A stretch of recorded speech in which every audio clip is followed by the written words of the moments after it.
Have you ever heard the expression Gamzu Latova? That this also is for the good.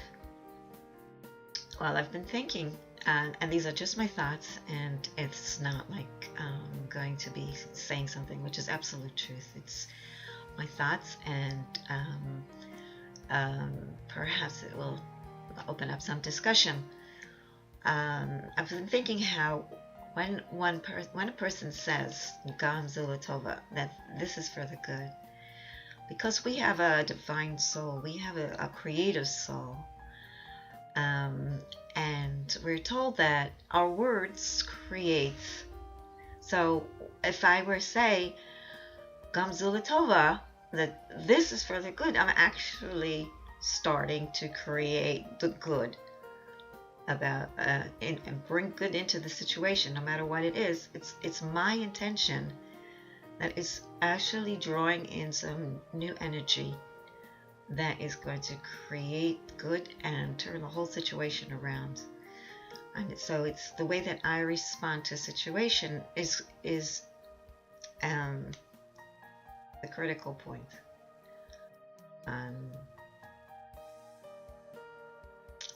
I was thinking about how sometimes our thoughts can be self-fulfilling prophecies.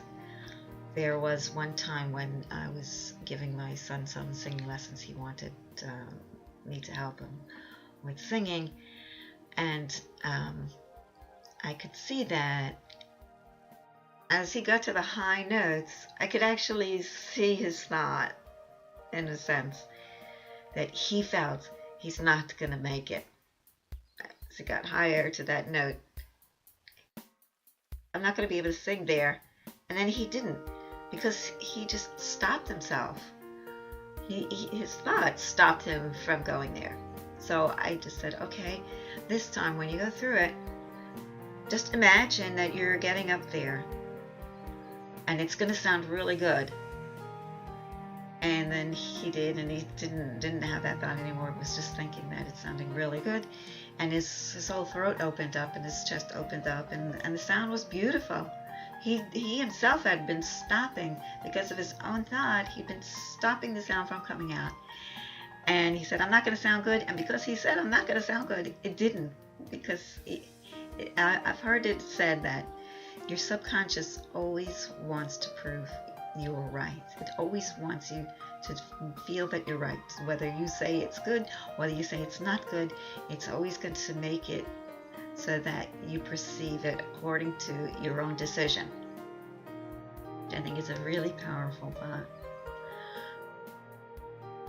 So today I'm going to be thinking about what I just said, and would like to hear if you've got any thoughts about it as well. And hopefully your thoughts are going to be positive thoughts, because I'm either going to do one of two things. When I read your thought, I'm either going to be energized and empowered by it, or I'm going to have to reject it, because if it makes me feel constricted and low or attacked or anything else, I'm going to have to say no. And that's the same principle, that you either choose life or you choose, or you go the other way. And I'm not going to choose the other way. So I want to choose life, and I want words that are empowering and uplifting and supportive. Thanks for listening.